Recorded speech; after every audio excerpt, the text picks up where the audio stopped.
What is up, people? Welcome to this We Are Tottenham TV panel show. I'm Rez from Shelfside Spurs Show, standing in for Sim, who has been called away. Joining me are three, I want to say distinguished guests, but might break the internet. We have Brian from Tottenham on tour, as well as Danny Kyriakou from the same channel and from an undisclosed location. Brains has also come to join us. How are you all? All good. All good. Not too bad. We've got a manager, so we have. I don't know. I stopped counting around day 70, but I'm not sure if it broke the record or not. It's the same day. So it's 72 days. Same day. So yeah. I think from now on.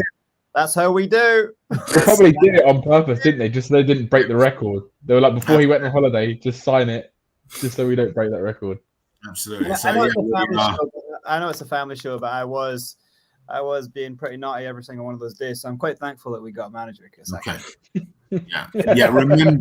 Remember, Brains. You know, you can't swear to the level that you do normally. All right. I know you're from Scotland. Okay. And don't get me wrong, I love Scotland. I was just up in Scotland at the weekend, you know. Yeah, but you know it's terms of endearment. You tell YouTube, absolutely. But not everyone understands that. You see, that's the thing. So, this is what the panel show is here to talk about. Ange Postecoglou has landed, I suppose, in some fashion.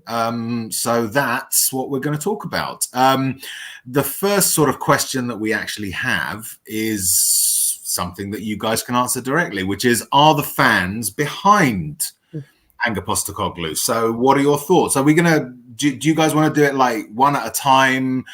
You know, just talk for 2 minutes, or do you just want to pile in and just go for it?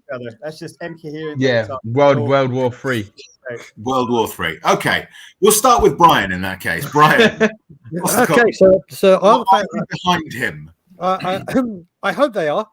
I certainly am. Mm-hmm. I certainly am. Listen, what people have got to remember is where certain people like myself stand. It's never about not backing a manager or not backing the team. That's never, ever, ever in doubt. That they will always have my full support and backing. It's board level. So you got to look at this in a way that people say for a few seasons now they've wanted attacking front foot football. Well, now they've got it, but it's now like, oh, he's only managed in Scotland. Oh, he's only managed in Korea and in China and Australia. He can't help that. He hasn't been given the opportunity to come to this league or Serie A or the big leagues to do it. If you listen to what every single team he has left, he comes with no baggage. There's no, he caused issues there, he caused trouble there. Everywhere he's been, both the fans and players have adored him. And for me, that's a huge thing coming into this. And then also, if you look at it, the final thing I'll say on this, if you look at the managers we've had, people like Antonio Conte, people like Jose Mourinho, win-now managers, haven't got the job done. Whether that be board level, whether that be their style of foot, whatever it may be, they haven't got the job done. The most successful managers we've had in the time that I remember in our recent history under Levy, Martin Jol. No one had even heard of him, really. And did a fantastic job. And I love that man. And I believe he's the catalyst for where we are right now. It started everything off. Harry Redknapp, all right, hadn't won loads of stuff, but he wasn't expected to get us into the Champions League and challenging for things. And of course, Mauricio Pochettino, who came from Espanyol, Southampton. And it wasn't one of these big name managers like this. So I'm hoping everyone does get behind him, because I certainly am. And I'm really looking forward to seeing what he can do. Okay. Danny, are you and are the fans behind Postecoglou? I think, for me, I'm definitely behind the manager. I think he's the best appointment out of all of the names we've been linked with. Because if we're being realistic, right? You're being realistic. Someone like Nagelsmann's never come into this club, like not in a million years. The way that the ownership is run, the demands that someone like him will have. Same goes for Luis Enrique and all these type of names. People need to kind of come to terms with the reality that is Daniel Levy, basically, until he's gone, right? Because he's always going to work in the same methods. He's always going to be a narcissist. He's always going to be a control freak. He's always going to try and get his hand in anything he can, any meddle in any decision that's made, just because he has that issue of needing to control everything. So in terms of working within constraint, whatever you want to call it, I think he's the best man for the job in terms of, I think, the skills that he's actually going to bring, which is like your man management skills, uniting the fan base, playing obviously an attacking style of football to kind of bring more entertainment back to what we've seen for the last 4.5 years. So I think for me personally, I when I started researching Ange, I think he's just listen to him. All you have to do is watch the documentary. Just listen to the way he speaks. Listen to the way the passion that comes out of him. The way the man is himself. How he values football, where he's come from, his roots, who taught him, and all this kind of stuff. And you start liking him more and more and more. And then the more quotes you see of him, the more press conferences you see, you just think he's someone that's going to talk properly and communicate properly to the fans. He's going to talk the way that we understand football and the way that he wants us to understand as well. And I think that's going to resonate well with the Spurs fans. My obviously concern at the moment is that a lot of fans who don't research him and don't know anything about him, they don't know what he's actually achieved in terms of when he's kind of how he's changed every culture and every club that he's been to. He's won everything, regardless of the league and the level of the league, right? It's what he's actually been able to do everywhere, and it's like a pattern. It's not like he's gone somewhere and he's only been able to change something or one little thing or one other thing. Every single club, even the international team, he did the same. Like it's like wherever he goes, he turns it into like magic, basically, for a period that he's there. And he's won things everywhere as well. And I think there are reservations from the Spurs fans that they don't know him, they don't research him, and that they just use the same excuse. Oh, he's from a farmers' league, or he's never managed. Can we just interject there, Danny? But isn't that the basis under which the club brought in Jose Mourinho and Antonio Conte, that they won everywhere they went, and that didn't seem to work out very well for them. So what is different about Postecoglou that sets him apart from, let's say, Mourinho and Conte, if you consider stuff outside of just the style of play? I think it's his man management skills. He's like a father figure. When the way he talks, right?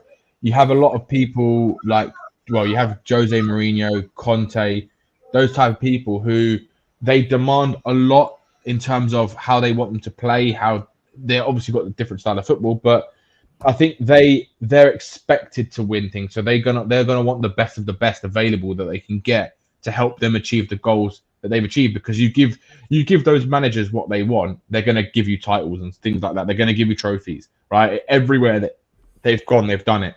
The difference with someone like Ange is that he's had to work so hard to get to where he's got to. He hasn't I think he understands the value of the position he's currently going to be in, being in the Tottenham manager, being in the Premier League. And I think with someone like him you can see that the way he speaks and resonates with the players and the ex-players, every single person you see who's worked with him, whether that's been a player or an ex-assistant, they talk about how amazing this guy is. Like, there's been players where you've seen have fallouts with Jose, Conte. You've seen disruptions. They go into clubs, they sometimes blow it up. It just explodes. They have rifts of staff, management, board, everyone. But with Ange, every single person that's worked with him, they love him. They absolutely adore him. And I think that's what we need right now. I think we're so bad in a hole, deep in a hole, in a massive mess right now, that we need to get the basics back into a football club. We need connection with the football club, right? The fans don't have the connection anymore. We need a connection with an identity, and I think he will bring that more so than maybe the others would. And I think fans worry because they don't know him, and that's the problem. So I think they just need to kind of give him a chance, give him some time, because historically, going into the clubs he's gone into, he's never hit the ground running wherever he's been. It's always taken a couple of months or so to kind of let him get used to the environment, the players, know what he wants, know what his players are capable of, know what he needs to change things, to which players to bring in. So this season's gonna be, for me, I've like written it off already. I don't have no expectations for this season. All I want to see this season from him is a style of football starting to develop, and a connection start to be built back with the fan base. That's all I care about this season, and then we can move on from there. But so, Brains, some people have obviously expressed concern over Postecoglou's pedigree as a manager, the places that he's worked. Dan there has talked about the fact that regardless of that, he is someone who has won everywhere he's gone. How much of that, in contrast with, let's say, Conte and Mourinho, is down to recruitment and the ambition of the club, and how much is it down to the man in the chair itself? You know, what's really interesting about someone like Ange, and I've seen it in coaches that I've played in, not just in football, but in like from martial arts from like 3 years old. Like what a real coach is someone who doesn't baby you, is someone who gives you the true shit you need to hear, that's hard to hear, and then when it's broken you, comes and finds you later and picks up the pieces and tells you that you can do it. They're like, with Conte, it's that I always got like, it was like Conte and Jose, it was about them. Being at Spurs was about them. It wasn't about the club, you know. And I hated being in the stadium and feeling that this manager doesn't want to be here. It was a horrible feeling. As a fan, it was a horrible feeling. But having a guy who everywhere he goes, it's about how to make this club successful. He becomes the club almost, in a way. He becomes all the players. And that's not to say that he goes out and says, all right, man, you know, and he doesn't do that. He actually keeps his distance, actually. You know, he doesn't really join them in their social events. He keeps their distance, and that's very clever. That's super, super clever, because you have to create the boundaries. If you're in, like, I think Josie sometimes likes to pick his favorites and then get too familiar with them. And then when they don't perform, he throws them under the bus. So this is not this, that Ange Postecoglou treats everyone. I don't know if you heard the interview with Matt Smith, his former captain from, I think, Brisbane Raw, where he was talking about he treats everyone the same. No one has an audience alone with him for too long. He doesn't have groups. Everyone is the same, you know. But they've all said, even Harry Kane, like they've all said, after a little while though, you just want his adoration, and that's the mental thing that he does. I don't know if you guys saw this interview he did. It's when he first took over the Australian youth teams, and they hit him so hard with their expectation, because he had done well at Melbourne. They hit him so hard that thinking he was going to make Australia do well in the under-17, under-20 World Cups and stuff, and they did bad. And so he came out and said, and they misinterpreted that he was throwing the players on the bus. He wasn't. He said, at youth level, we do not have the technicality enough in the training to build these players. So we won't win anything. We won't do anything for a while. But while I'm in, I am going to establish this technicality, and in years to come, we will win stuff. And they were like, so like that is, you need to quit. They were like telling him on air, you need to quit. You have failed. And he was like, you think I've failed? And he just kind of sat there. He was so assured. I was watching it, just like this guy on TV to his nation, and he's just like, you think I've failed? You think I've failed? You want me to quit? Years later, he comes back, takes the Australian team and wins an Asia Cup with them, qualifies them for 2 World Cups. It is out of this world. When you're working with a mentality like that, it actually doesn't matter what league he's in. It doesn't matter what league he's in. Yeah, I agree. I've always said this about real desire, real tacticians, real believers of the game, real hardcore football fans. Not the club, not Rory, not those idiots who were like making fun of Ange. If they'd done a bit of research, they would understand that Pep loves him, that real footballers have already spoke about him. People who have known about him for a while. He was almost in the Prem already. He's already been approached by certain clubs around the world in big leagues. He just didn't take those jobs because he was halfway through his projects. That tells you something else. He's unbelievably dedicated to the project. And when he reaches the height, then he will leave. So I think of everything I've seen, I've just thought, this actually might be a manager who can come in and you go, we don't need world-class signings. I think this guy actually probably does better with smaller names. I actually think this brings in people who are just going to want to run. And then we discover stars that way. And then those players will leave us and go become Ballon d'Or winners like Modric. You know what I mean? Like, he has the eye to see players because he doesn't go on their brand, or, you know, he doesn't go on that. Modric, you know, he doesn't go on that. The question that then occurs, Brains, and I'll get you to answer this one, Brian. Okay. We have seen. Can I no, you can't, Danny. Stay silent unless called on. No, go on. Well, also, Brains, to add to what you're saying, you're absolutely spot on, right? But the other thing as well is that I think with Ange, just look at how passionate he is in the way he speaks, right? So, like, you know, in his interview, not recently, when he was like, "Oh, let's be honest, everyone said I was a joke. I was disgraced when I came into Celtic." Yeah. And he said he just didn't give a shit, really. Like, he just basically, he's like, okay, so you don't give a shit. He reminds me, the mentality that he has, it reminds me of someone like Cristiano Ronaldo or Harry Kane. Like, when someone tells them they're not good enough, he's like, oh, I'm not good enough, am I? And then he just goes and does what he does.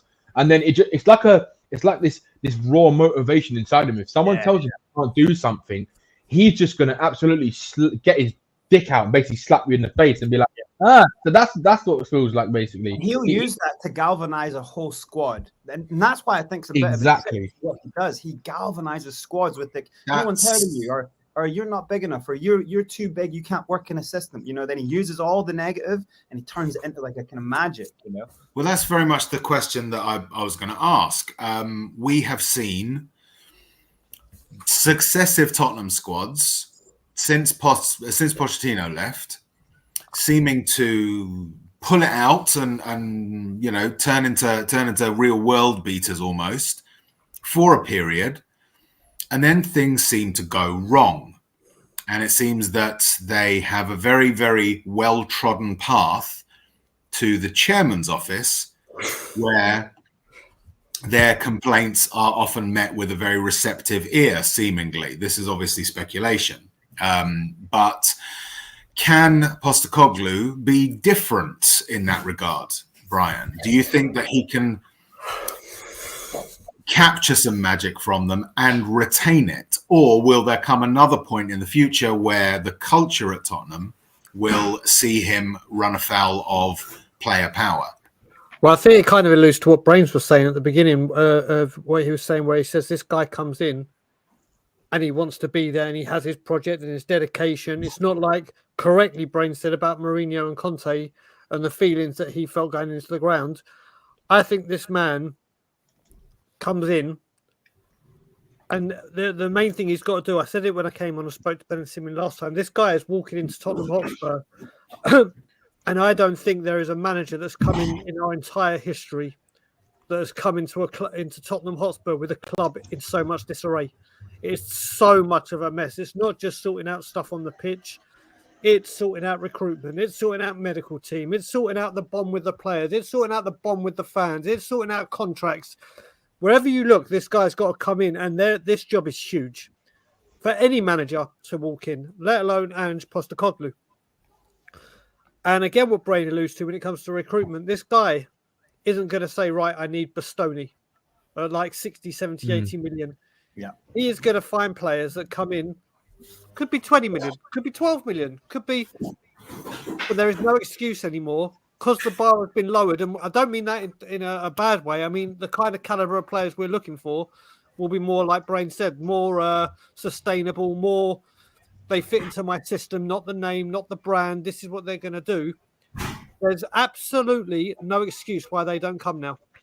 If there's a player at 12 million and we go in with these bids, here goes 6.5 or 7, or there is no excuse anymore. Yeah. There is absolutely no excuse anymore why we can't go, 12 million, 12 million. Maybe haggle on when it gets paid or whatever, but the fee should be no longer an issue. And you'll see on Twitter today that there's been a few people saying that Daniel Levy has finally understood that the rebuild needs to be done. Now, this is obviously Twitter, ITK talk, whether it's true, whether it's not. No, Brian, what it was Matt Law came onto Last Word on Spurs, and he basically had an hour interview with him, and there are some quite damning things in there that he said, that he's claiming that he knows for a fact. There was a couple of things he said he knows for a fact, and yeah, but that was what he said. Let's just say we've now got a time, and we heard this with Paratici. Paratici's making all footballing decisions. Well, we saw how that one worked out, both with his career and obviously with him leaving. There's now Scott Munn and Postecoglou. Whether there's a director of football coming in, I don't think there is, and I said that a few weeks ago. Can I just interject with the Scott Munn thing? And I think this needs to be understood by the wider fan base. Scott Munn is not a football person. Scott Munn is a marketing manager person. He is there to help the club get into new markets. He is not there to help on the football side of things. And so I think it is important for the fan base to understand that Scott Munn is not a football appointment. Mm-hmm. You know, just because he's been given a title with football in it, he's not a football person. So I just thought that's right. Go on, Danny. Go on. I was just going to add, he's more, from what the reports were saying, he's more going to be like the general manager kind of system, right?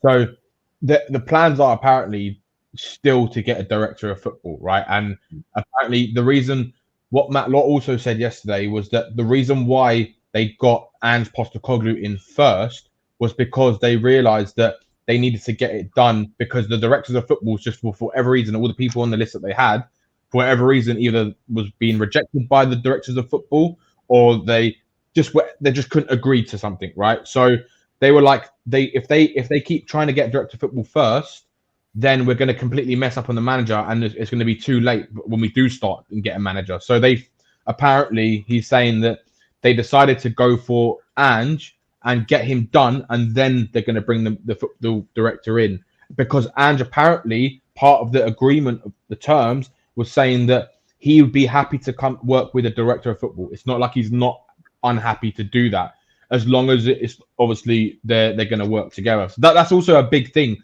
Whoever they bring in my opinion, are they going to be able to work with Ange? Because it could be a match made in heaven, or it could be a complete utter disaster. Because from what Levy has done in the past, if everything goes by what we know, the facts that we've seen, the video interviews, all this kind of stuff, if he does want to give director of football more control over the players, and Ange says, right, I want this player, and the director of football says, no, sorry, I think we should get someone else, then we're going to be absolutely messed up and screwed.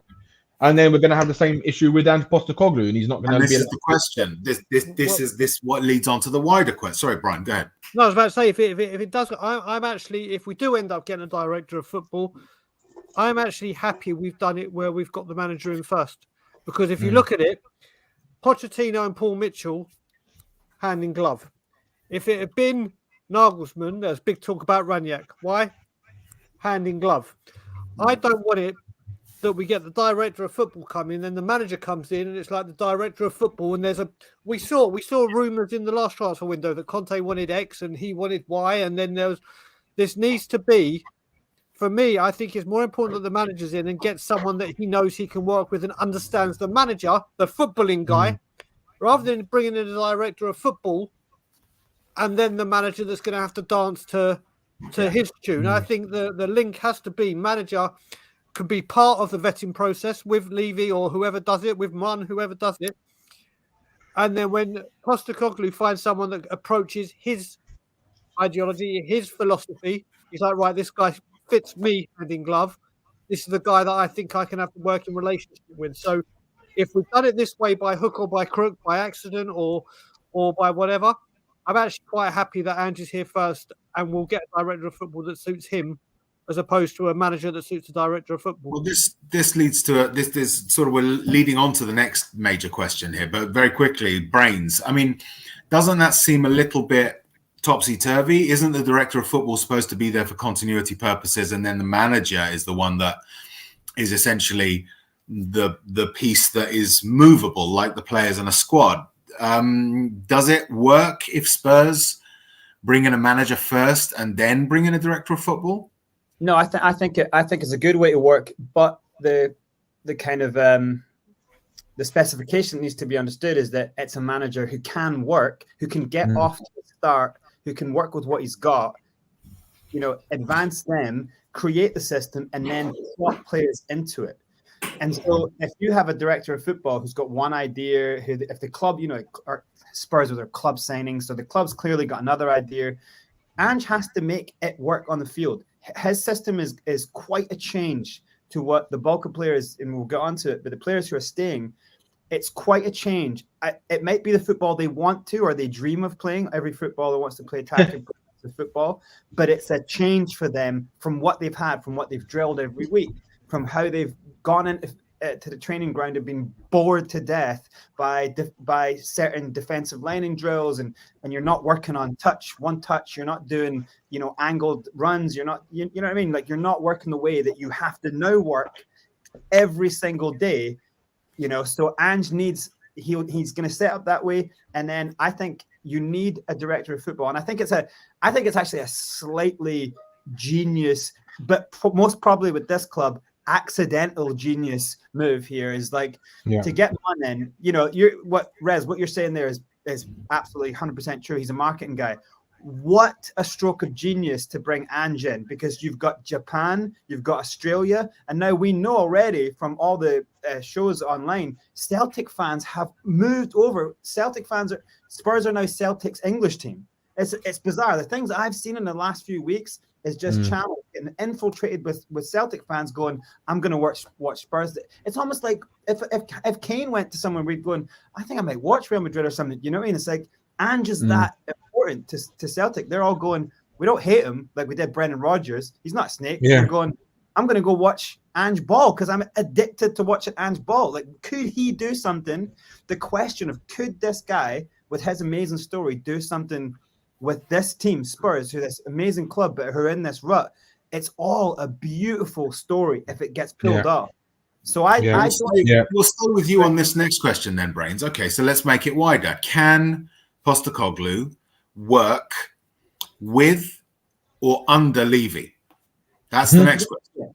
This is one of the big crux of it. Is like you were saying, there's always been that alleyway that they can go snip outside and go speak to Daniel. And I think this is where it goes wrong. If that avenue is there, if any player is feeling that and they just go and speak and it gets back to Ange will not play that player ever again. No. Danny Rose again. He will not play that player. If this thing with Romero hearing, I don't know how true it is, but if there's players who are going, I'm not too set, he will not deal with that. He knows, like, when you're trying to do something that he's going to try to do here, you can't have any player unsure of what you're buying into. It's got to be 100% buy-in. If there's not 100% buy-in, so there should never be a situation where any player leaves the tactics room and is confused, leaves the field and doesn't know what their role is. Every player who's a sub plays for what his position is, and when he gets pulled on, he has to do exactly that. It's not about dribbles. There's only very few places in the process of the plays where someone does an individual piece of brilliance. So you know what I'm saying? It's such a rigid system. It's a beautiful system of fast-flowing, possession-based, play it from the back, attacking football, that you can't have any one cog in that system thinking, I can go have a chat with Daniel. So for me, Levy has to be, and I think this might be this is one of the biggest things that when I did my research on this, when I was watching all the stuff and how he's worked with his backroom staff, how he's assembled teams on the fly, he is the guy. And everyone's going to have to get in his way of thinking in the staff that he runs. I think Levy has no way in any conversation. The director of football has to work very closely with Ange, his team. Like the fitness team has to work with Ange. It has to all go through Ange. Like every single player's relationship has to go How does that square though with the retention of the recruitment committee and things like the player leadership group, which there seem to be no signs of things? I think that goes. There's no player committee in an Ange squad. From what I've seen, it just is unnecessary, because that means that someone has to go talk to a player who's a leader, and because he can't get his message through to him, and that just breeds miscommunication, a breakdown of understanding of what the thing is about. If you have a family, you don't have your brothers going off there and you know what I mean? Like, it's all got to be together. It's got to be that you have your time to say. You have your time with the manager to say, this is how I feel, and then they square it off. Like, honestly, that's where it goes wrong. My biggest fear is I do not fear that Ange Postecoglou cannot do this. I do not fear that. I fear that with the right, if he's just left his devices, he doesn't even need 300 million. He doesn't need 150 million. He can do this with 60, 70 million and get 4 or 5 players in. But it cannot do it if Levy is going to interfere, or if Levy is going to put any of his BS that he's pulled up before. It's not going to work. You know, and that's where I'm going to then go, okay, now they're going to make an excuse to say it's on Ange, and now the fan base are going to get annoyed, and we're not going to give him time. He's going to need a season. He's going to need a season. He's going to need to lose. We're going to need to lose, look, but we're going to have to, that adaptation of how they're going to play from how we went to how we're going to go, it's going to take time. It's not easy. So adapting the question a little bit, Brian, not necessarily can Postecoglou work with Levy, but will Levy finally change? Because this is a fundamental change in the chairman fairly clear has operated. Yeah, listen, to me, it's still a huge, big fat no. Ain't gonna happen. Listen, I'll give you a perfect example. If Harry Maguire ends up at this football club this summer window, you know, club signings are still happening, because we've been linked with him pre-Postecoglou, and I don't think he'll Postecoglou. If Harry Maguire ends up at this goddamn football club, when teams that are improving, Liverpool have announced McAllister, other Arsenal going for Declan Wright and other things, and we're trying to get Harry Maguire. It will show where we're going. And the thing is, what goes on with this is everyone keeps saying, "Oh, this is the last chance I give Levy. This is Conte was the last chance. Mourinho was the last chance. Poch was the last chance. This one was the last chance." And now it's Ange, and I'm hearing it already. I'm supporting him as I do all that, but this is the last time I'm giving Levy a chance. And it will be till the next one. Listen, it's all going to be champagne and Skittles to begin with. Everyone's going to be behind him. But I think when push comes to shove, we'll get what we do in let's say January, and we're doing well, or even not well, and we need a couple of players in urgently. Those players need to be in first week of January. Not a Porro or Kulusevski or a Bentancur and stretch it till the 31st of January and get it just in time on deadline day. I think, and from what I've seen of Postecoglou, he will take the ship down with him. If Levy screws him over, he ain't going to be a yes man that says, "Oh, well, yeah, okay." It will come out. It will come out. Like I've said, it's going to take me 5 years of consistently backing a manager. And I don't mean by getting every one of his targets. I mean sticking with them, bringing in people he does want, getting the contracts that he wants, getting the players out that he wants out for the price that the manager deems. Let's say Dyer. If we get a bidding for like £20 million, please, God, bite your hand off. But if Daniel Levy is holding out for 30, 35, and Postecoglou says, get him out at 20, if we don't, then there you go again. It's like, no, I want my... So at the moment, I don't see it. I don't see it. Like I said, we've got... I think that there's some that would agree with you, Brian. Jory has put in a super chat. Big up to you, Jory. Thanks very much. It says Ange is an all-in-one solution, so no DOF. But THFC is a bigger task than anything he has done before. He will need the board to protect him. So, laughing emoji. Yeah. Dan, are we still going? Are we? I mean, I'm gonna bring in my own opinion on this one, and I said it to other Spurs fans. I said it to my partner, who's a Spurs fan. I've said I don't see Postecoglou lasting beyond the end, lasting beyond next season. I believe he will be given the next season, and then after that, the season after, he will be gone, because I don't see any noise that suggests that the hierarchy at Tottenham Hotspur is interested in change. So for the time that he is here, can Postecoglou work with Daniel Levy? Dan? It's the biggest question that we're all going to find out. No one knows just yet. I mean, based on history, Daniel Levy can't work with anyone, right? It's why we haven't won. We've won one trophy in 24 years, right?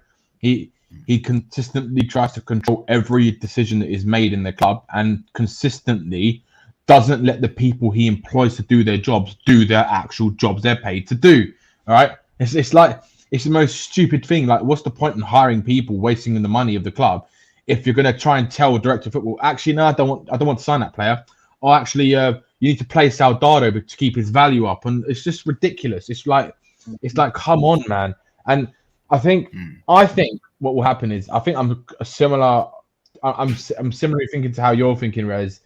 For me, with Postecoglou, he has to have, for him to stand a chance in this job, he has to do what Pochettino did, basically, and replicate the miracle of getting into the top four, challenging for the top 3 or 4 positions, but actually challenging them, not kind of challenging for half season and dropping away. I'm going the whole length of the season, being up there roundabouts. I think that's the only way. I think the Tottenham fans probably will see it as an improvement, right? And I think as well, it's with Ange. I think what will happen is, I think for the first year or two summer windows, so this summer and next summer, I think there'll be a lot of maybe leniency towards giving Ange what he wants, because he's trying to build the foundations of this club now. So I don't think he's going to need a higher caliber of player to try and get to that next level. But I think what the problem is, if he does manage to get to that level and getting us like in and around that top 4 again, it's going to be like what happened with Poch. He's going to need that next caliber player, because it's just not possible for a club to consistently find gems, regardless of how good scouting is. It's just physically impossible, right? You're always going to get 1 or 2 players that doesn't work out, right? I know Brighton have the data model, and so do Brentford, and they do it, but it's different when you're trying to compete for that top 6, when you're trying to compete for a trophy, and like even Zerbi was saying, like they're going to need a bigger squad to compete in Europe next season, and they've already lost McAllister. They're probably going to lose Caicedo as well, and they've lost Trossard, and they've still managed to kind of keep going. So that's 2 big players to replace. And for Spurs, it's like with us, I think we just need them to give him a bit more leniency than the other managers, just on the hope basis that I have that he's not going to require that level of 50-60 million pound player that Jose and Conte demanded to try and get us back up to that level. I think he understands that he's got to try and work with the academy, try and bring players through, try and buy young players to bring them through, with a bit of balance of some experienced players who can play the right way of football that he wants to play. But yeah, look, I mean, from my opinion, it probably eventually, in the end, will end up being a shit show because we know what Daniel Levy's like. But I think for the first 2 years, I think we'll definitely see some improvements as long as they don't sack him 10 games in. Because if they and when that happens, I say when, let's be generous and say if that happens, Brains, do we really believe that it will come out? Because 3 letters, NDA. Yeah, of course. Are they really gonna? Is Postecoglou the type to pass up his payout? Because I think we're still paying out for managers that we've sacked. Will he sacrifice his payout in order to speak the truth, or will he go quietly into the night like so many others before him? And also NDAs go 2 ways, because sometimes the NDAs also protect the manager from blow-ups that he has in the dressing rooms and stuff as well. So, just recently, Simon Jordan said that he said to Daniel Levy when Conte had a blow-up, and he said, "What are you going to do about that?" And he said that Daniel Levy said to him, "I'm not having anything to do with it. I'm just going to leave it and see. He's our best chance of getting top 4." Yeah. And then Conte just walked out. Now, obviously, to protect Conte, the NDA protects him from that ever coming out. Was it Conte who walked, or was it Levy who fired him? So like so it goes both ways. But I obviously think the other way. I'm just kind of trying to provide a nuance. Back and forth. But I do think to provide that kind of other side of it is that I honestly that I think that the biggest challenge in Postecoglou's career here is not making Spurs do well. Even getting Spurs to win a League Cup, I don't think that's his biggest challenge. His biggest challenge is dealing with Daniel Levy. Never throughout his career he had a egomaniacal maniac who's just this is the way we work. This is don't play him, or I think I've had a chat with him. I think we need to, this player's got to be in the shop window. He needs more minutes. Ange is not that guy. Like, he will die on a sword if Levy tries to tell him things. Like, he will just know. The flip side of that is that Levy does know that he can't. One, he can work with what he's getting at the start. He doesn't need a massive war chest and what Levy's like. He protect his money at all costs, and Levy might love this guy. We don't know, but it is more about if results. Say we're going through a League Cup and we get close, maybe we get semi-final or final, and some of us would go, that is a little bit of success here. But then say he finishes 10th in the league because of the adaptation time to change. Is like, well, the fans that are calling in TalkSport going, is this a joke? Is this a joke? These idiots, these guys they might be big Spurs fans, but they are passive football people. They don't really know football. They love the club, don't really know football. People like that are the first ones to go, get this joker out. They won't be able to see, even if we score beautiful goals and you start to see the magic is coming, and it's not really reflective on your league position, just as Australian football getting better was not reflective in the under-17s and under-20s until they won the Asian Cup. Then you see things in time. So if anything, this guy has a track record for going in, having a bit of a stumble, seeing a whole club literally change in front of your eyes, be it on the pitch, and then bang, success. I'd have to think in my heart of hearts that Levy is not that dumb, but we know he is. Okay, so that's for the future. So we'll see where the cards lie. Let's talk about the present. But before we do that, a big up to Matthew Tongiatama, who's become a member. Thank you for joining us, Matthew. Big up to you. On to, as I say, the present. Which of this rabble that makes up the Tottenham Hotspur squad gets the second chance under our new manager? And you can be as horrible to Eric Dyer as you like. I know you've just spoken, Brains, but unless Brian, you've got something pressing. I'll let Brains start, but you have to say you've got to rearrange that title. It's not who gets a second chance; it's who gets a 15th chance. That just so happens to be underhand. So we start from scratch and wipe the slate clean. Get the chance. That's right. Absolutely. Brains, you can kick us off. Yeah, I think I think it's quite easy decisions when you come in with a system. And I think what people have to understand about a 4-3-3 or like an attacking, possession-based system is that it is rigid in what he requires from the players, and the attacking lines and lanes are rigid. But there is also flexibility in how it can be played. Like I've been a 10 and a 9 in a club and literally been mid-game being told to move into the 10. Well, your left winger becomes a false 9 and because you're bringing on a wing back and he's going to be a flying wing back. So then everything changes, but you still are essentially playing a 4-3-3. Then all of a sudden it kind of resembles a wing back system, but it's not really because the other side is inverted. So there's so many different things that you can do with a 4-3-3 system. At times it doesn't even look like a 4-3-3, So I think, but in that, because I think I've seen a couple of people doing, strategy things of here's how Celtic played, here's how can Spurs play like that. It doesn't work. It really doesn't work. Like, because obviously the attack is a personnel based thing. You're gonna if you got Harry Kane, you're gonna figure out the system. Harry might be able to drop into like a higher 8 that he plays the 2-8s. Harry might be able to drop into one of the 10s being that. It just requires a little more work from Harry, but actually less space that he has to do pressing in. So it might actually fit him. So there is things where some of the best players in this squad will actually thrive. I think because Ange is about recover the ball when you lose it. If you lose the ball, you have like 30 seconds to recover the ball. That's like a gamely drill. There's been a few Celtic players. I know the Open Goal Boys have talked about it with Celtic players on their podcast, and they say like these drills are insane, but it requires physical strength. Is one of the hardest things. Cal McGregor's talked about it in person, about how much upper body strength he had to put on. Obviously, Cal McGregor was a really good player anyway in his like really good defensive mid rolls, but he became an aggressive player who would win the ball on the halfway line, turn and then put a player through. He was never that guy before for Scotland. So these things change, but it all comes from a physicality. So players like Brian Gill, I'm sorry, gone.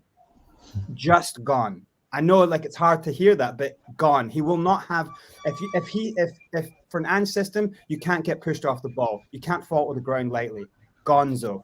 Players doesn't that apply to pretty much every single Spurs player these days? That as soon as they come under any pressure, they fall over. It's like an earthquake. It's like an earthquake. If I could just think, it's like an earthquake at Madame Tussauds, right? They're either standing rock still or falling over. Yeah. I think so. Who gets the 908 billionth chance to make it good at Spurs under Ange Postecoglou? Yeah, see, that's the thing. I think certain players have got to stop their easily rolled off the ball and falling malarkey. If you lose the ball, you have to win the ball back. But I think players like Son that can get trained in. They are actually players who adapt really well to hardcore training and father figure like bashing. So I think that could work with them. I think Kulu is someone who could maybe adapt to that. But I think Porro is someone who actually could then maybe take Kulu's place if Kulu doesn't want to work that hard. Dribbling is good for the winger if he's getting to the line to pass back, which actually is one of Kulu's strengths. So I think Kulu could work, but it's in the kind of like when you're in that line of 3 and then it becomes a 5, everyone is actually like really aggressive, and it's supposed to like freak the team out. It's supposed to go like rush, make a mistake on the ball. So then the defensive mids or then the back recover high on the halfway line. So I think you lose Reguilon, Tanganga, Rode and Dyer, Sanchez, Lo Celso. I think you lose people. Lo Celso thinks he's better than he is. He's probably not going to want to work like that. So I think you lose him. I don't think Ndombele gets any more chances under Ange. I know like the club might like that, but I don't think he gets any chances under Ange. I just don't. Two training sessions and he'll be absolutely gone. Brian. Yeah, so you know what? I've been thinking about this a while, and I've been trying to think about this rationally and dealing with. You got to remember, we've got, like I said at the beginning, he's got so much work to do. Not everyone's going out in this window. There'll be a lot of outgoings, but not everyone's going. So we've got to think about this. So I've started looking at people, and I look at people like Joe Rodham. You look at our defence that definitely need open heart surgery, and I don't think Joe Rodham should be a starter. But what we do know about Ange Postecoglou is he does coach players and makes them better. He does do that. And you've got to remember, just before Jose Mourinho left, Joe Rodon at one point was our best central defender. Yeah. He was the one. Not saying he could do that consistently. He's now gone out on loan to Rennes. He's come back. So he's one that I think deserves a second chance. Listen, we brought him in. We all know we wanted Skriniar, and we ended up with him thanks to Hitchin and of course the man up top. So I think he could be someone backup wise. You got to remember, there's no European football as well, so he could be Carabao Cup, FA Cup. He could get his game time and then be there should we get an injury. I think Jed Spence, like Brains was alluding to, and I said to Ben and Simeon, I actually think that Porro has shown me a hell of a lot more going forward than he's done. He looks horrendous defending, horrendous. Now it's a case of whether Postecoglou can coach him into a better defender, or he goes, do you know what, my two up top are going to be Kulu and Porro on the right, and my back two are going to be Emerson and Spence to begin with. Like I said, we've got to remember he makes players better. So I'm looking at those two as two that could get a chance. The big talk is Ndombele. Listen, if he can, I don't have any patience in this man at all. After what he did walking off at halftime, the way he did against Morecambe or whoever it was, unforgivable for me. Unforgivable for me. But there's no doubt that this guy is an incredible talent. When he's on it, he is an incredible talent. Unplayable. He was bought by Poch to play front forward attacking football. He left, and since then we've had managers that do anything but. So could Postecoglou be the one that gets a tune out of him? I don't know. Like I said, I'm backing Ange. So if Ange says this one's getting a second chance, this one's getting a second chance. Apart from when it comes to people like Dyer, Harry Winks.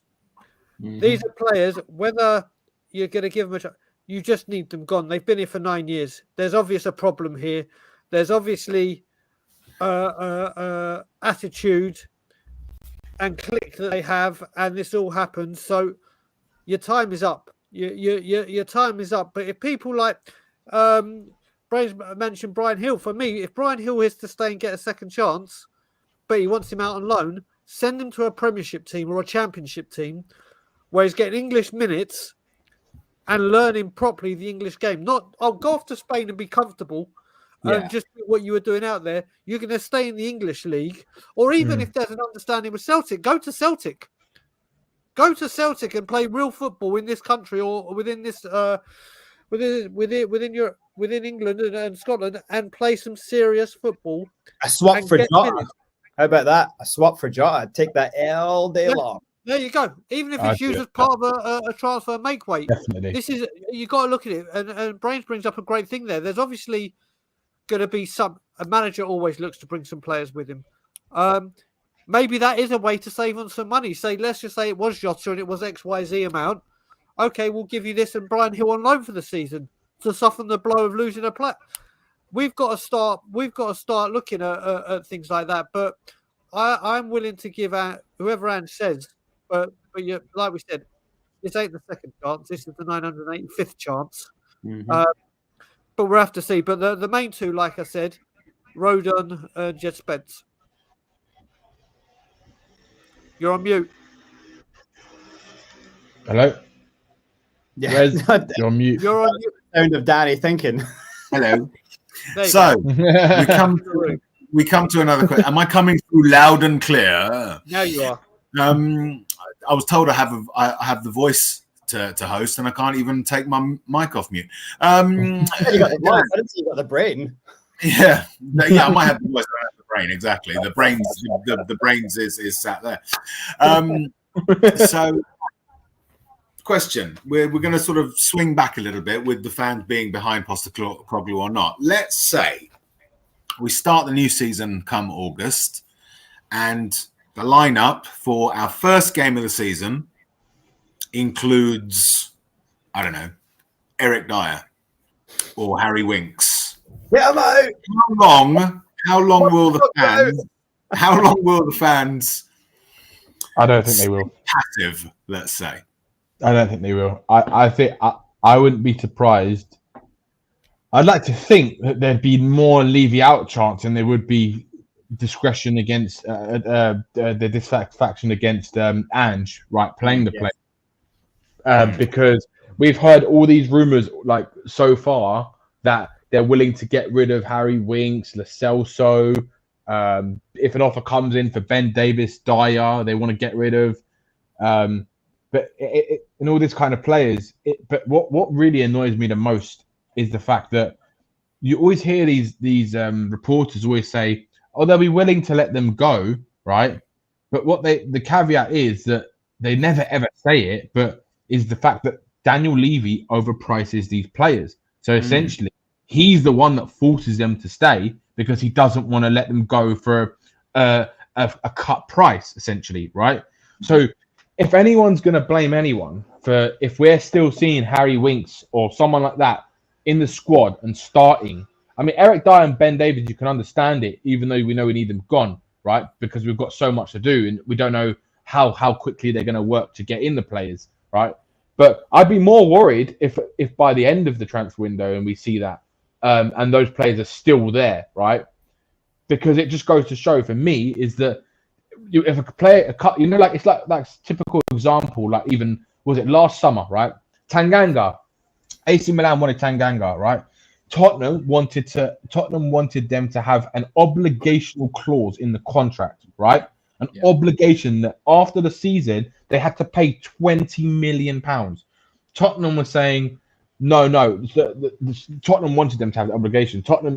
AC Milan said no. We want the option to buy, right? Because he's got the injury records. He hasn't really played very well the last few seasons, and all this stuff. Tottenham were just persistent that he's not going anywhere and would rather let him sit on the bench for pretty much the whole season, which is what he has done, right? Than actually say, do you know what? You can have the option to buy because if he does do well, then he'll go to you. And if not, then at least he shows that he's playing consistent football in AC Milan, a Champions League team, right? And that maybe other clubs will look at him and be like, oh, actually, do you know what? There's a punt on him. He's actually done quite well there. Well, he's done all right. But no, Daniel Levy was so set on making sure that he demanded that the club would have the money no matter what happened of how bad he was. That is the problem, right? Because we can't do this for Harry Winks and all these type of players. Get rid of them for free if you have to. I know they won't, but if it was me, 2 million, get rid of Winks. Gone. Lo Celso, 5 million, gone. Just get them all out. Dyer, £2 million. Offer. What they should do is they should be telling the agents of those players, saying, find new clubs now where you're out the club. That's what they should be saying. No, they shouldn't be saying, oh, if an offer comes in. What's that shit about? Honestly, what is that about? Right? We're trying to. We heard Matt Law yesterday, right? And it was a good show from what he was discussing. But some of the things it shows how damning it is what Levy's done to ruin this club in the way he's done over the last few years. And it just pisses you off so much, the fact that we actually could be potentially sitting in the same position and not much has changed in the start of the season happens purely because Daniel Levy is Daniel Levy. So again, it's the biggest question, right? Look, I just pray that the fans don't blame the manager like they have done with every single manager that's come to this club under Enoch's tenure. Because if they do, we know what's going to happen. Daniel Levy will get a bit scared. He'll listen to the fans. We get into a bad run. Ange loses loads of games, and then they sack him without even giving him a chance. And then once that happens, honestly, I'm checking out. Spurs until they're gone. I'm just going to try and get that absolute bold. See you next Tuesday at the club. Family show, Dan. Family show, and you're not Scottish, so I almost went full Scots there. I'm going to throw you gentlemen a curveball, okay? Because when we're talking about second chances, there's a person in the chat who goes by the name of Jay Murray, and he wants to give a particular player a second chance that personally I would love to see being given a second chance. He's left the club, but I would love to see him return because I'm just a bit weird. Discuss who gets a second chance. Can I give Lamella a second chance? Gentlemen, your thoughts? Brian? Yeah, so brains. I'll go first. But first of all, someone's watching that. I just need to give a shout out to a very, very good friend of mine, Rachel. Unfortunately, big up, on Rachel. Sunday, and was rushed to hospital and is waiting on going tests. And she's currently in hospital, being looked after superbly. So I just want to say a very big shout out and get well soon to my sister Rachel. Get well soon, Rachel. That's a big up to her. So Lamella. Listen, people know I have a nickname for Lamella, and if anyone has watched the football show The Mean Machine with Vinnie Jones, Lamella is the monk. Film. Lamella is the monk. If you've watched that movie, Eric Lamella. Do you know what? One thing we've lost in the last couple of seasons since he's gone is someone that will run their body through a brick wall, and give absolutely everything to this club. He may not have had a successful season or successful period, whichever way you want to look at it. But one thing you could never, ever, ever say about Eric Lamella, a bit like Lucas Moura, is they will do anything for this football club. I'm not saying that he would ultimately deserve it, as in for the great, but I can imagine Eric Lamella, if we'd had him in the changing room this season, he'd be one that would raise some hell and say, this is unacceptable, this is Tottenham hot. He's one of the people that I would think would literally call it as it is. I was a fan of Eric Lamella, don't get me wrong, and I think when we got rid of him for money and Brian Hill, sorry, the money and him for Brian Hill, I think that was a bit. I think we obviously sent it up. We obviously sent Brian Hill back on loan to help them to combine to win a European tournament.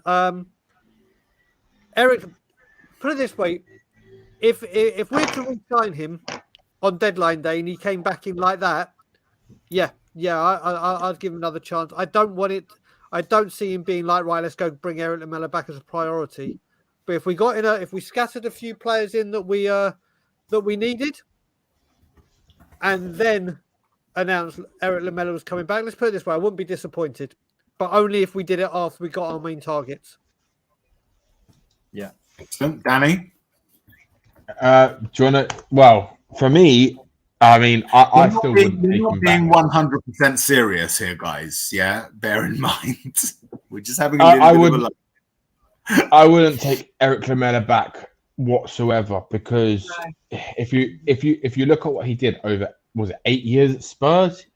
I think he got less than like 20 goals. 7 goals, something stupid like that. It was like 17 goals in 8 years. I mean, that's like a goal a year nearly, 2 goals every year. I mean, it's ridiculous. The first thing is his injury record when he was at Spurs with our medical team was just atrocious. He spent most of the time in the injury room.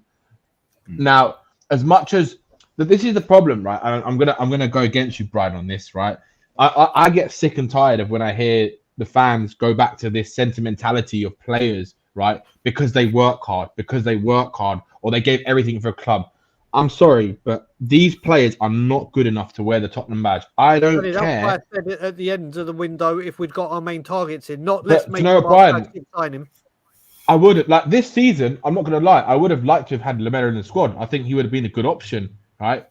But in terms of actually wanting to bring him back to the club, no way. Because people like Eric Lamella, Lucas Moura, these type of players, they have got a lot of ability, but they're just so inconsistent, so regularly, more so than not. They're the type of players, right? Like kind of like you. I would say I put Richarlison in that category, right? Where they have moments of magic. Right, moments, right, and these moments are incredibly rare. Like they don't happen often. It's like once every 10 games, and then after that, they just don't do anything, right? Like Lamella, he was obviously always used to try and work hard, press, but when you actually look at his overall performances per season, it wasn't good. He had one good season, I think, at Spurs, like one really good season, 1 or 2 good decent seasons. Other than that, it was just atrocious. And we need to like move away from old players like this, and we need to bring in new blood, right? Youngsters who want to fight for the badge and fight for the cause and the manager. That's what we need. Not brains. Not can Can I get a non-serious answer from you, please? Because it was just a joke. Brian was serious. I was serious. Mate, listen. I know. I want a non-serious answer. I would like to take Eric Lamella's physicality, spirit, and CUNCINESS and put it into Brian Hill, and then we got a player. Yeah. That's what I'm talking about. Because otherwise we have to go with Eremenko's suggestion of get the two Dons, Vlad Kirikesh and Fazio back in. Because and then you know that the world has ended when that sort of thing happens. Right, gentlemen, there's one elephant in the room that hasn't been discussed. It's been going all over the place, and just as a quick reminder to the people in the chat, saying the same thing over and over again isn't going to get it discussed. But we are due to discuss this, and that's why it's in the title. We'll start off, we'll go around and just give us either a yes or no answer, and then we'll discuss it. All right, chaps? Is that all right with you guys? Yeah? Okay, here we go. So we'll start with Danny, then we'll go to Brian, and then to you, Brains. Okay? So Danny, yes or no? Will Kane go to Madrid? No. Brian? Yes. Brains? No. Okay, right. Rez? Discuss, gentlemen. Discuss. Rez, what do you think? What do you think, Rez? I don't think he will, no. Okay, so for me, right, I see it as that, like Harry Kane, right? If you look at, people keep saying that he needs to go on and win trophies, and we all know that that's what he wants to do before his career ends, right, as a footballer. Now, if you look at Harry Kane over the last couple of years, he's not had a serious injury in nearly 3 seasons now, right? So he's actually getting fitter. He himself has said he's felt the fittest he's ever felt this season, right? In his own body, because he's like Ronaldo, he's like Ibrahimovic, he's like Benzema. They look after their bodies like they're the temple, right? Their body is their temple. They eat right. They have personal chefs. They look after themselves so immaculately, right? That it allows them to keep their fitness levels, their body in good shape, right? To extend their longevity in the game. Harry Kane, if he doesn't have serious injuries, I believe he can go on to his like 37, maybe 38, still playing at a high level, right? Because he's that good, in my opinion. He might not be the striker, but look at Benzema. Benzema's 36, is he? 36 years old? And he was their best. He won the Ballon d'Or last season. The Ballon d'Or at 36 years old. Modric, he's still playing at 30, what? He's going on 38, Modric. And he's still a pivotal player in the Real Madrid team. Harry Kane is in that bracket caliber player, in my opinion. And I think Harry Kane has probably got to look. He's probably, in my opinion, I think he'll look at this season as much as, look, I don't think he wants to go to, as much as Real Madrid is a once in a lifetime opportunity. I still personally don't think that he will want to make that move, because he's already said himself he doesn't want to move abroad, right? And people keep forgetting that. As much as it's Real Madrid, I'm sure if Harry Kane was interested, he would have said before in the past, maybe if Real Madrid or someone like that came in. But I've never, ever heard him say he wants to move abroad. And also the fact that, for me, I think he just wants to win the Premier League and in England. I think he wants to win English titles, right? As much as he's got a better chance of winning the Champions League at Real Madrid, right? I just think Harry Kane knows himself how good he is, right? And if he waits one more season and they get in some players and they start showing that they can compete again, Harry Kane might turn around and sign a new contract, like an extension at the end of the season. And he might say, do you know what? I can see something now. I can see a vision. I can see a plan. Daniel Levy's talking to him more. He's like the Mbappe version of Tottenham, where he's kind of helping the decisions because he wants to keep Kane happy, sort of thing. You can see it happening, man. You can definitely see it happening. Or the other outlay is, or the other kind of way it could go is that if Harry Kane says, okay, I'll do one more season, at the end of the season, I guarantee you every single club around, right, regardless of if they need a striker or not, will go for Harry Kane. Real Madrid. So you'll see him lining up for Cheltenham Town next season. Definitely. No, I thought it was Barnet actually. he's going to stay close to home, right? So Barnet. That's true. That's true. That's true. Look, Doesn't want to move think, out of London. do you know what? I'm going to be so honest with you. I still don't rule out Man City in the next summer. I don't rule out. Could you imagine if Pep goes and gets Harry Kane with fucking Haaland and De Bruyne? It's just and Alvarez. It'll just add to even more to what they've already got. And I think someone like Pep could make Harry Kane work in his system somehow. He's that good of a manager. So look, if Harry Kane's a free agent, I'm sure there'll be plenty of suitors for Harry Kane, and I'm sure that if he wanted to go abroad, he'll have options as well next summer, regardless of whoever. If Man United go and bring a striker in this summer, or if Chelsea do, or even if Man City don't want to buy another player, right? I guarantee you, even Liverpool next season, they might have another kind of off-season with Darwin Núñez and might think, do you know what? Harry Kane's our man, right? Could you imagine putting Harry Kane in that Liverpool team next season? This is what I'm saying. He can have the pick of any single club. And I think he sees it as he's not in a rush to make the move just yet. I don't feel. And I think he wants to get a little bit closer to that Premier League record, because if he does decide to move abroad, then he knows probably at the back of his head that if he does end up coming back after a few years away, he can still have a record in England by getting another season closer. If he goes next season and scores another 30 goals, what's he 18 goals off the record? That's one season for Harry Kane. That's literally one season. So for me, I just can't see him leaving this summer. And I think there's even a chance. The question wasn't whether or not he would leave Spurs. The question was, would he go to Madrid? Brian? I don't think so. Yeah, and he'll go on holiday. So I'll tell you what, let me rephrase. I'll rephrase the question. Okay. Should Harry Kane depart Spurs this summer, will he go to Real Madrid or will he avoid Real Madrid? Brian, discuss. Yeah, I kind of go along with a lot of what Danny said there. I've said for a while that as a player, you have to retain a certain amount of ego. And I don't mean ego in the bad way, like as in you have to kind of have a little bit of an understanding about your brand and all that stuff, which is really not great and it will dissipate when you stop being a footballer. But he will have to think in some way about his brand. But I think brand-wise, story-wise, it's a way better story to win something, even if it's a Carabao Cup, even if it's a League Cup with Spurs. That is a huge Hollywood ending. Movies get made. He lives forever. Like the way he'll be, go to one of the best teams in the world. It's not a good ending in terms of like story. I don't, and I'm sure him and his team might have to think about that. But obviously, the right offer, you would think he would go. But I think most of what Danny just said there, I think is spot on. I think he'd be. In a way, I think he would miss out on a big opportunity if he didn't just see this season out. See how it goes with Spurs. I think we're a part of his heart. He'll want to hope that it goes well. He'll want to spend this last year with Spurs. And then he's literally in control of his career for the first time. This idea that he could go, like Sam keeps going, you can go to Madrid and come back.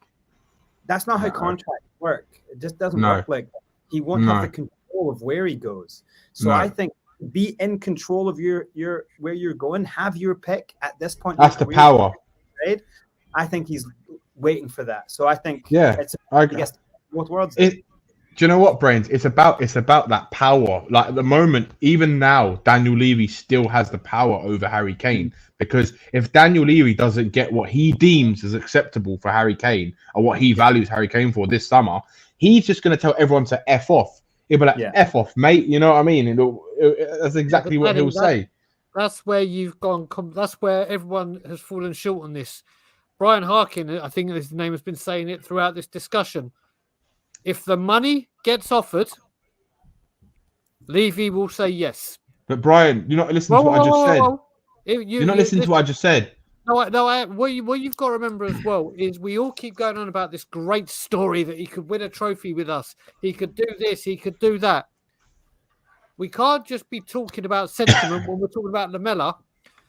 Harry Kane is sitting there right now, and if he's thinking, if Real Madrid is a very serious possibility, does he think, right, I've been here for 9-10 years trying to achieve something. and have fallen short every single time through no fault of my own, or I can go to the biggest club on the planet and potentially have a very, very, very strong possibility of winning something every single season. Every single season. He's got, listen, you've got to remember as well, people keep thinking, I would love Harry Kane to put pen to paper. I want Harry Kane to stay. This isn't the question. Yeah. Spurs U has been saying the whole thing. Real Madrid have dropped their pursuit. No, they haven't. They can say we've dropped our pursuit to call interest, to wave people off the scent, and still be working behind the scenes doing everything. Look what happened with Gareth Bale. They dropped their interest. The next thing you know, they built a stage. Brian, you're forgetting. They started putting 11 Gareth Bale on the back. Forget that Gareth Bale wanted to go there. I'm not disputing that Gareth Bale wanted to go. What people are asking and what this question is there a realistic and genuine possibility that Harry Kane could end up at Real Madrid this season? Oh, yeah, there's a realistic. That's not the question I'm asking. No, that's not the question. Get it right, Brian. Do I think he will be at Madrid at the start of the season? Yes, I do. Yes, I do. Because I just don't think that's not the question I'm asking. I'm asking this. I'm asking if Harry Kane leaves Tottenham, so that is under the premise of the question is that a bid is tabled and accepted and he is due to leave. It'll be Madrid. Will he choose among multiple clubs that make offers to go to Real Madrid? Yes. Above other clubs? Yes. Okay. Brains? I love how Brian's just telling you his opinion. I love how unpopular it is, though. I get what Brian's saying, though. He obviously doesn't want it to happen, and we don't want it to happen, but it is a possibility. You know, we have to be realistic, but it's a possibility. You know, you can't discredit the fact that this is one of the best teams in the world. You can't. Sorry, Brains, can I just pause you for 1 second, very quickly? Just for those in the chat, this is a hypothetical. It's not saying, will Madrid spend money on Kane? Doesn't matter. We're saying hypothetically, if Real Madrid, Man City, Man United, Bayern Munich, Ulaanbaatar Athletic all offer the right amount of money and they're all accepted, will Harry Kane, given the choice, choose Real Madrid? That is the question here. Not whether or not Real Madrid will pay it, won't pay it. Will Ulaanbaatar Athletic pay it or not pay it? Hypothetically, if 5 clubs make offers and they're all accepted and he has a choice of 5 clubs and Real Madrid is one of them, will he choose Real Madrid? Yeah, I know what you're saying. I think it will be tempting, but I think I'm just going to go out on a ledge and say I think right now he'll hold off, see out his contract, and have his careers in his own hands. So he can stay in the Prem, he can go to United or whoever, and he can challenge for something that everyone in the world will then say, that is the real thing. They'll make excuses. They'll make excuses for him. Gareth Bale won how many trophies? Does everyone talk about Gareth Bale as like the greatest player that ever lived? And people still make fun of Gareth Bale. So I think you leave the Prem at this point where the Prem is becoming the biggest stage in world football.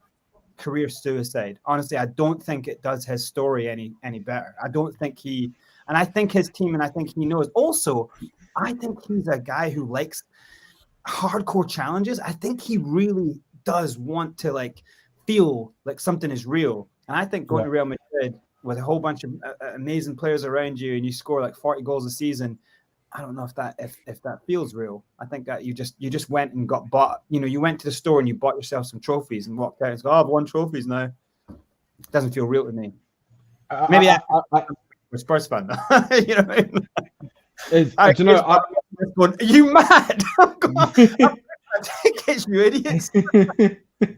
No, I agree. I personally think it's for Harry Kane is to have that power in his own hands, is to choose where he wants to go, not where the board force him to go. Because let's be honest, right?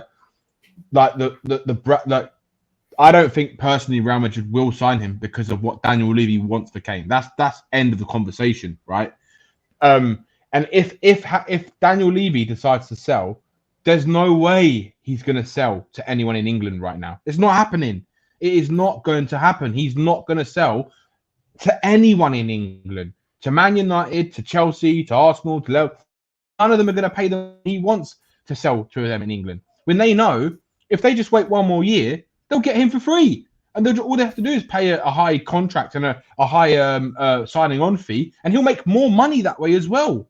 He'll make much more money. So from a money point of view, from having the power to choose where you want to go point of view, for me, it's a no-brainer. And people will be like, what are you talking about? It's Madrid. But I just got this feeling that Madrid is not the all glamorous thing that appeals to Harry Kane. And look, people can sit there and say, oh, Bale went there and it's Real Madrid. Michael Owen went there. All English players go there. The best players go there. But I just think there's something more, like Brain said, that for Harry Kane, I think it will mean more to him if he can do it in England, because I think he is Mr. England, man. He's Mr. England, record England goal scorer, record Tottenham goal scorer. He could become the record Premier League goal scorer. And if he can do that by going to one of the best teams in the country next summer, right, and then go and win a Premier League title, I think that for him, as a little boy growing up, he's not going to be sitting there growing up saying, oh my God, my dream was to win the La Liga.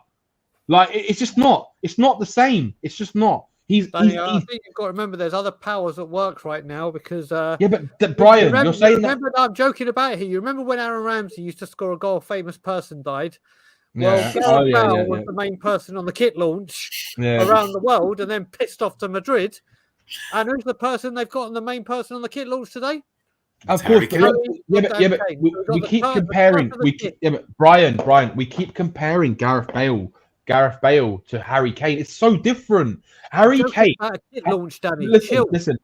I know, but I'm trying to have the debate with you, right? So, Gareth Bale came into the club as a Southampton product, right? He, as a boy, supported Real Madrid, being from Wales. His club, he talked about how much he supported Real Madrid. Harry Kane has come through the ranks. He's been at Tottenham his whole career. It's a different bond you built with the club, right? He is Mr. Tottenham, right? It is so much harder for Harry Kane to leave Tottenham than just to go to Real Madrid to win a trophy, right? But if he goes on his own terms because he feels he's not going to sign a new contract because the club are not going in the right direction, then he has the power to choose whoever he wants to go to, right? And for me, I think that's more valuable to Kane than it is being forced to go somewhere he doesn't necessarily want to go to. Okay, so Danny, let me just flip that back, because what you're doing right now is birds are singing champagne and Skittles and everything la-di-da. How about you looking at it the other way? He's been at Spurs all his life and had targets set of him and promises given to him and assurance given to him that we're going to, and has constantly said, I stay as long as you match my ambition.